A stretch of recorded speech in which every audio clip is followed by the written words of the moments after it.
Assistant.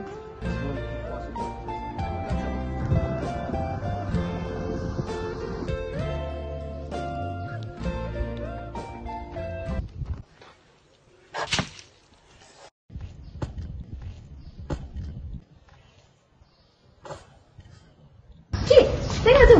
Macam Rara jatuh pingsan di situ lah. Yelah, jom pergi tengok. Jom.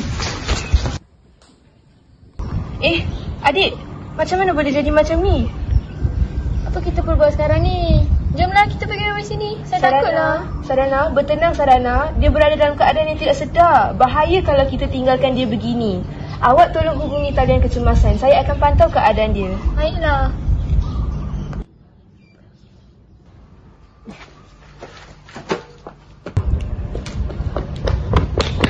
Oi, bro. Okey tak? Awak dah hubungi talian kecemasan ke belum? Sudah, tapi saya tak tahu nak cakap apa. Saya takut. Kalau macam tu, biarlah saya hubungi talian kecemasan.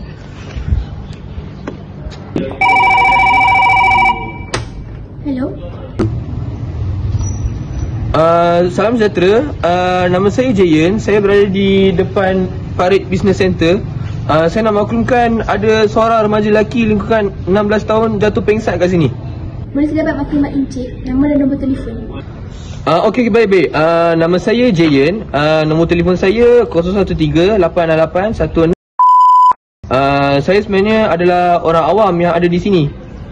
Baiklah, kami akan hantar bantuan ke sana segera.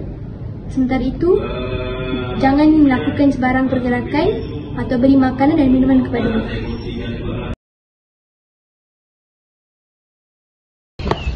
Saya ingin memeriksa mangsa terlebih dahulu. Okey, ni muka mangsa tersebut ya. Mangsa ini perlu dihantar ke hospital kerana keadaannya yang agak teruk. Okey, baik.